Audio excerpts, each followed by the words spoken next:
Bonjour à tous, aujourd'hui je souhaitais vous parler d'un sujet qui me tient à cœur parce que ça me rappelle des souvenirs, notamment la période des gilets jaunes.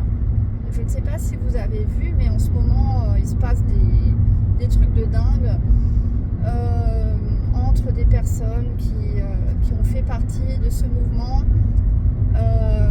et qui ont été quand même des personnes importantes au sein de ce mouvement. Finalement, tout ce qui est en train de se passer, pour moi, ça me confirme un message que j'avais déjà perçu auparavant, il y a quelques semaines, voire quelques mois, que tout mouvement, qu'il se dise philosophique, politique, peu importe le nom qu'un mouvement prend, du moment que ce n'est pas le Christ qui est le noyau central, du moment que la tête du mouvement, on va dire, n'est pas tenue par la volonté de Dieu, de manière générale, ça ne peut pas fonctionner. Ça va s'écrouler, ou bien il va se passer des choses lugubres, obscures, ou bien ça ne prendra pas du tout, ou bien voilà, ça, à un moment donné, ça va se casser la gueule, d'une façon ou d'une autre. Puisque finalement, Dieu sait tout, Dieu connaît tout, on a le libre arbitre, mais Dieu, il peut voir tous les temps en même temps, parce que nous, on vit dans un monde linéaire, mais en réalité, dans l'univers, je veux dire, le temps n'est pas linéaire tel que nous, on le conçoit. Et Dieu, qui est en toute chose, il voit tout, parce qu'il voit passé, présent, futur. Donc, je sais que c'est un peu compliqué à intégrer pour nous, pour tout le monde, pour moi aussi, en tant qu'humain incarné, de se dire que on a le libre arbitre, mais Dieu est quand même omnipotent, omniscient, donc il voit qu'est-ce qu'on va prendre comme décision, qu'est-ce qu'on va faire, il peut le voir. Parce que pour lui, futur, présent, passé, il est tout en même temps. Il est le tout avec un grand T. L'alpha et l'oméga, le début et la fin. Donc, Dieu n'est pas séparé en passé, présent, futur, comme nous, on peut concevoir notre temps sur Terre. Et au final, il fait en sorte que les choses aillent dans sa volonté, que les choses tendent vers, comment on pourrait dire ça, des décisions, des choses qui sont dans la résonance de Dieu, en fait, qui pourront faire partie du grand tout de Dieu. Et si c'est quelque chose qui n'est pas apte à faire partie du plan de Dieu, d'une manière ou d'une autre, ça échouera, parce que comment je pourrais dire ça, j'essaye de trouver les bons mots. C'est comme si l'univers était une musique magnifique, une harmonie vraiment superbe, mais que cette harmonie, pour faire passer éternellement cette musique harmonieuse, elle est obligée de garder certaines fréquences, elle est obligée de fonctionner sur certaines fréquences, comme une radio. Quand on n'a pas la bonne fréquence, ça grésille, c'est très désagréable.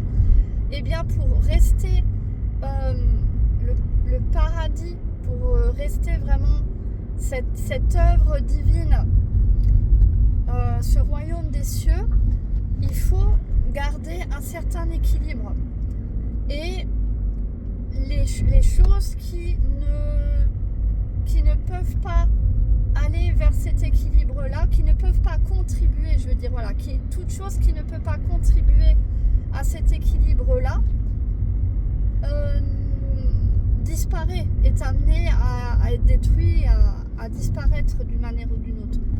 Donc,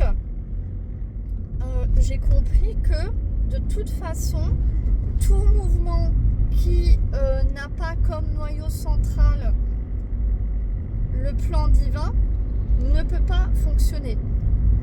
Non seulement c'est destiné à mourir, puisque seul Dieu, seul le Christ donne la vie, donne la lumière éternelle. Le reste, ça va toujours vers la mort, quoi. Donc en fait, il va falloir faire attention à ce qu'on va nous présenter dans les semaines et mois à venir, puisque j'ai l'intuition, et puis même sans avoir l'intuition, c'est une évidence, puisqu'il y aura les élections présidentielles, enfin soi-disant, on ne sait pas encore, est-ce qu'elles vont vraiment se produire? Quoi qu'il en soit, ils vont faire comme si ça va se produire, donc ils vont vouloir nous pousser dans des mouvements qui ne font pas la volonté divine, qui ne contribuent pas d'une manière ou d'une autre au plan de Dieu, mais qui contribuent plutôt à l'inverse, au plan de l'Antichrist. Le plan de l'Antichrist, c'est le chaos. Donc vous voyez qu'il y a certains mouvements politiques qui vont pousser les gens à faire le chaos, à aller dans la rue, à faire des mouvements insurrectionnels, révolutionnaires, ce genre de choses. Et il y aura différents mouvements qui se diront philosophiques, politiques, enfin peu importe. Il va falloir se poser la question, est-ce que au sein de ce mouvement, le noyau, est-ce qu'il tend vers le plan divin? Est-ce qu'il peut servir vraiment le plan divin ou pas? Si ça n'est pas le cas, si vous voyez que c'est dirigé par des personnes qui n'ont aucune foi, aucune spiritualité, aucune conscience du plan de Dieu, si vous constatez ça, c'est que déjà c'est une alerte rouge. C'est qu'il vaut mieux s'en écarter. Parce que si vous ne vous en écartez pas, soit de ce mouvement, tout simplement, vous allez dépenser beaucoup d'énergie, d'argent, de temps pour rien, parce que ce mouvement sera en fait amené à se clôturer, quoi, à disparaître. Soit, encore pire, ce mouvement va vous amener dans des choses malsaines, obscures, voire dangereuses, puisque il y a certains mouvements qui vont être là pour faire le dessein du mal, donc de l'antichrist, hein, on va dire.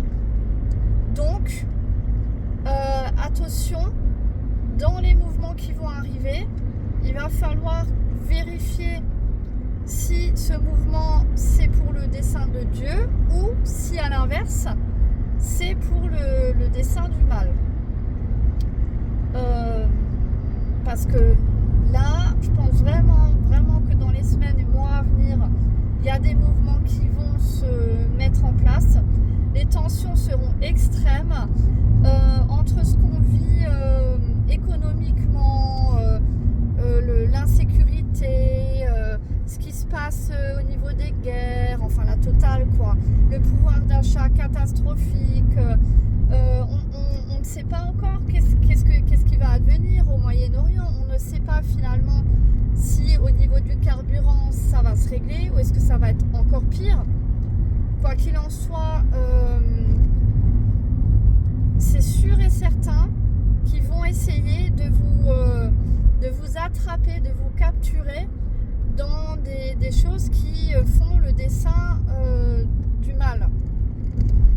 Donc, attention à ne pas vous faire tromper.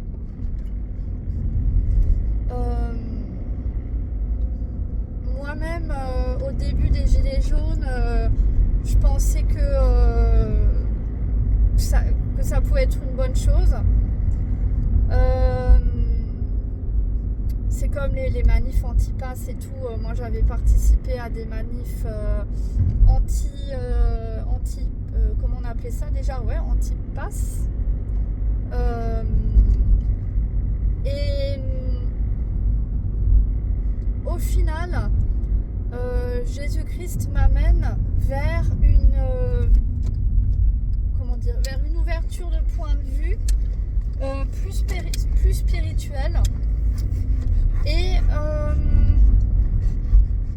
je comprends que il ne faut pas laisser faire les choses, hein, comme dit normalement le chrétien ne doit pas fermer les yeux sur les vérités. Une fois qu'on sait une vérité, on ne peut plus fermer les yeux. Donc on ne doit pas ne pas réagir face au blasphème ou face à ce genre de choses et de non-respect de notre... il y a des enfants qui vendent des cerises. Ouais, donc non, j'étais juste en train de réfléchir, du coup, est-ce que je m'y arrête ou pas? Enfin bref, tout ça pour dire, j'ai perdu le fil. Donc, ne pas se laisser faire quand il s'agit du respect de notre Seigneur. Ça c'est nécessaire, hein, il ne faut plus se laisser faire. Quand on voit qu'il y a du blasphème, ou je prends l'exemple des Jeux Olympiques, hein, ne rien dire, c'est consentir, hein. Donc attention, encore une fois, à certaines personnes qui prennent l'excuse de oui, mais il faut rester dans la sagesse et dans la paix.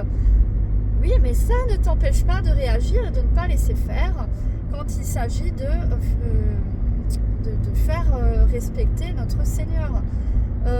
Pareil pour les injustices. Quand il y a des injustices, il ne faut pas laisser faire. Par contre, il ne faut pas laisser faire, mais pour autant, il faut séparer le bon grain de l'ivraie et il ne faut pas... Là, il faut que je dépasse, mais j'ai pas de visibilité. Ouais, donc il va falloir trouver le bon équilibre entre ne pas laisser les choses se faire contre notre Seigneur sans réagir, sans montrer notre désaccord, sans pour autant tomber dans des mouvements dont le noyau n'est en réalité pas le dessein du Christ. Vous voyez ? Donc c'est pour ça qu'il va falloir prier le Saint-Esprit pour réussir à séparer le bon grain de l'ivraie, tout simplement.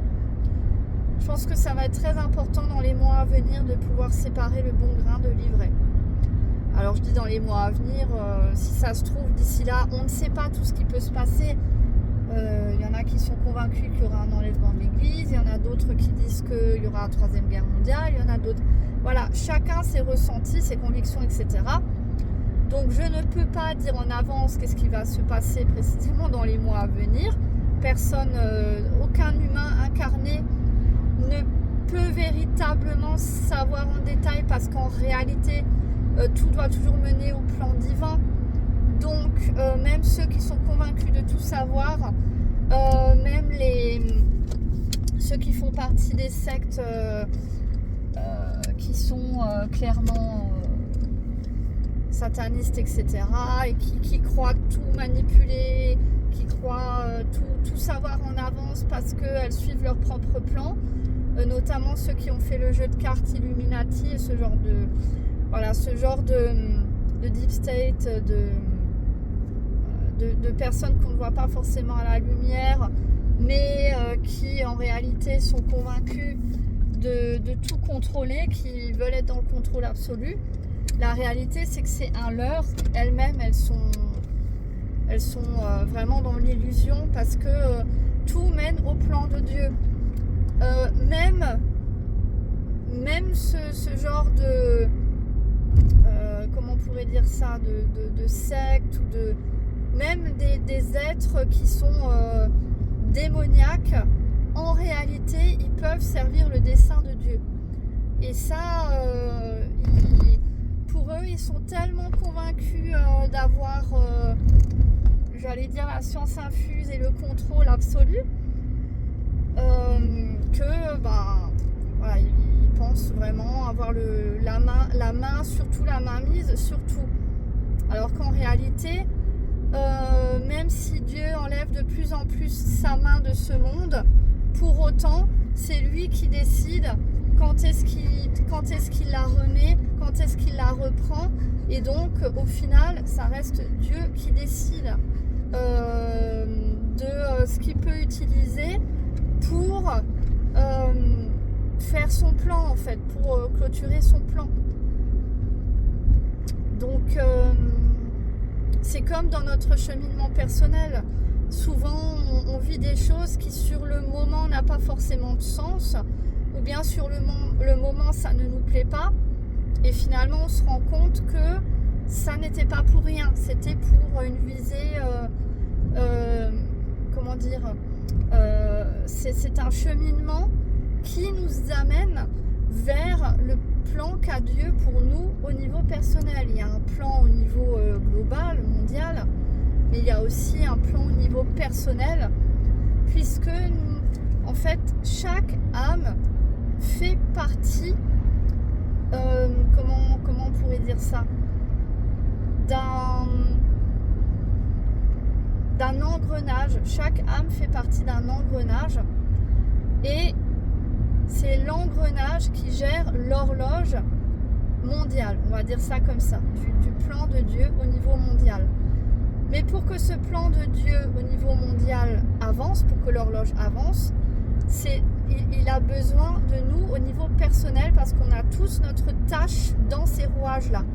On a tous notre place et notre tâche pour faire avancer les rouages, et que l'horloge, elle avance de plus en plus vers la fin des temps, finalement, vers le plan de Dieu.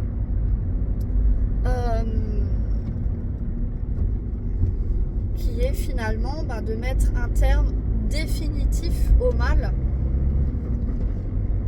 et qu'il ne reste que l'éternité divine au final, qu'il ne reste que la lumière divine. En gros, évidemment, pour schématiser, j'essaye de trouver les mots, mais ça n'est pas toujours évident de trouver des mots à mettre sur des perspectives éternelles, des perspectives d'immensité qu'on ne peut même pas imaginer quand on est incarné en tant qu'humain sur Terre. Donc voilà. Quoi qu'il en soit, mon message aujourd'hui, c'était juste de vous prévenir qu'ils vont chercher à vous égarer, à vous séduire. Donc posez-vous cette question-là. Est-ce que le noyau, est-ce que la tête meneuse du groupement dans lequel vous choisissez de comment dirais-je, de donner votre temps, votre énergie, vos pensées, etc. Est-ce que c'est vraiment le Christ qui serait la tête de ce groupe-là? Est-ce que ça servirait le dessein divin? Voilà, c'est le message qui me venait comme ça. Donc peut-être que ça va vous parler. En tout cas, j'espère que vous réussissez à avoir des moments de paix, des petits moments de sérénité, même si c'est de plus en plus difficile. On ressent dans l'atmosphère qu'il y a quand même de plus en plus d'agressivité, de sentiments aussi de comment dirais-je, d'insécurité. En tout cas, on perçoit que c'est devenu de plus en plus difficile de se sentir vraiment en paix et en sécurité. Paix et sécurité, c'est des termes que les politiques, bien sûr, ils n'arrêtent pas d'utiliser ces termes, mais c'est toujours illusoire, puisqu'on voit bien que c'est de pire en pire. on voit bien que il y a de plus en plus de choses atroces qui se produisent. On voit bien quand même que il n'y a plus de colonne vertébrale. J'ai envie de dire que tout part à YOLO, quoi. Donc voilà. Donc sur ce, soyez bénis. Ciao, ciao.